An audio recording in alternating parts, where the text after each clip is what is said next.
السلام عليكم، ازيكم عاملين ايه؟ تعالوا النهارده بقى هنروح مع بعض تركيا، وهنعمل وصفة حلوة مشهورة في تركيا اسمها شكر بارا.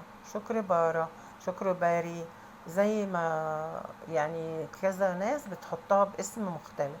هي اسمها شكر بارا. معرفش بقى ترجمتها بالتركي ايه، انما هي وصفة سهلة قوي وجميلة قوي.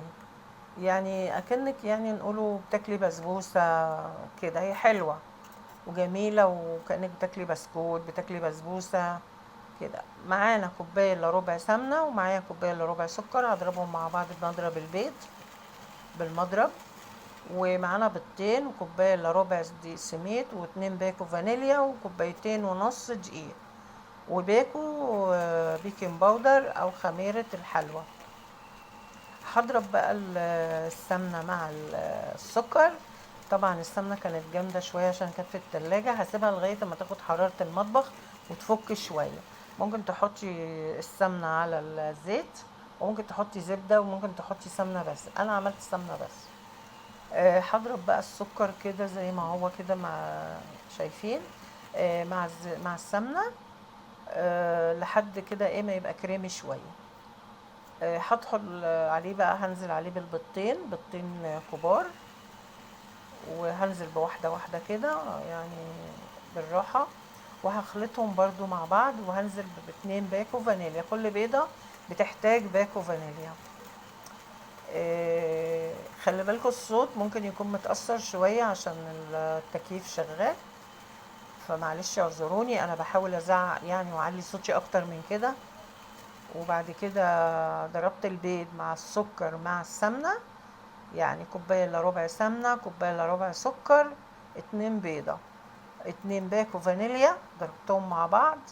هبدأ انزل بقى بدقيق البسبوسة او السميد زي ما انتوا بتقولوا، بيتباع عند العطار بالكيلو، مش اللي هو في الكياس، ده اللي بيتباع بالكيلو.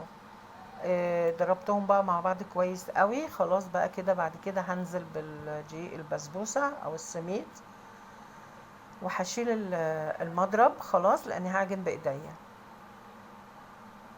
الوصفة ما فيهاش لا لبن ولا فيها اي سوائل غير البيض، بيض وسمنة. حطيت كوباية الا ربع دقيق بسبوسة. هشيل بقى المضرب خلاص كده، وهبدأ اعجن بقى الدقيق مع المكونات كلها. كل بقى هشربهم في بعض. انا المقادير كلها عيرتها بالبولة بتاعت الشوربة. معايا باكو بيكنج باودر او خميرة الحلوى. هبدأ بقى انزل ببولة من الدقيق. الدقيق ده انا نخلاه، لازم اي دقيق تنخليه علشان يخلي الحاجة هشة. حطيت البولة، وحطيت اتنين بولة يعني. هبدأ احط بقى الدقيق حبة حبة لغاية اما احس العجينة في ايدي حلوة كده متماسكة واقدر اشكلها. حطيت باكو البيكنج باودر كله، وهعجنها بقى بايديا. هشيل الويسك بتاع البيض، المضرب، وهبدأ اعجن. وفي ذرة ملح خفيفة قوي. ذرة الملح دي بنحطها في كل المعجنات، يعني بيبقى ايه سنة يعني، زي ما تعودنا امهاتنا كانت بتعمل كده. هبدأ بقى ايه اعمل بايديا.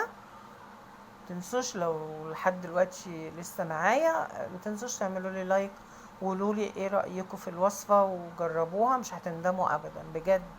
جميلة قوي. تقولي عليها بسكوت، تقولي عليها بسبوسة، اما هتاكليها انت هتحكمي بنفسك وهتقولي ايه. هتبقى هتعجبك يعني. هحط بقى حوالي 2 بولة ونص من الدقيق. هي هتاخد مقادير دي 2 بولة ونص. يعني انا بقى بصوا بعملها كده عشان اشوف.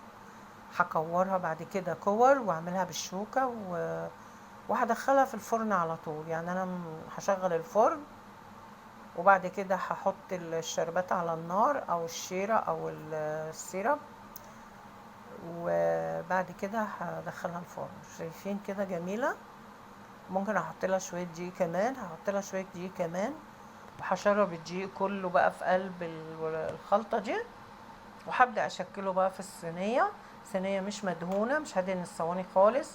هعمل كور وعملت صوابع وبالشوكه غرستها. عملت بقى 2 كوباية، كوباية ونص سكر، عليهم كوباية مية. وبعد ما غلت كده بعد 5 دقايق حطيت عصير ليمونة، شلت الريم بقى من على السكر. ده بعد بقى الشربات كان دافي وهي سخنة، هي طالعة من الفرن سخنة. هزقي بقى بالشربات كده بالمعلقة على كل واحدة، يعني واحدة واحدة كده، مش زي البسبوسة يعني. بس هي كل ما هتديها شربات هتبقى ايه، هتشرب. آه، يعني ممكن تزقيها شربات تبقى طريه وانت بتاكليها بقى بالمعلقه كده، لكن انا ما رضيتش احط شربات كتير عشان السكر مش بحبه كتير. بعد كده بقى الصينيه التانية ما حطيتلهاش شربات خالص، لكن دي الطريقه الاصليه، بتزقيها شربات وهي بتشربه زي البسبوسه بالظبط. وبعد كده بقى حطيت شوية، رشيت عليهم بعد ما حطيت الشربات، رشيت شوية جوز هند، ترشي مكسرات، فستق، زي ما انت عايزة. تنسوش تعملوا اللايك وجربوا الطريقة، جميلة هتعجبكم قوي قوي قوي قوي. شايفين جمالها ولونها ذهبي، لازم تحمليها لونها ذهبي ومقرمشة، وبعد كده هتبقى طرية بقى شوية وهتبقى جميلة قوي قوي قوي.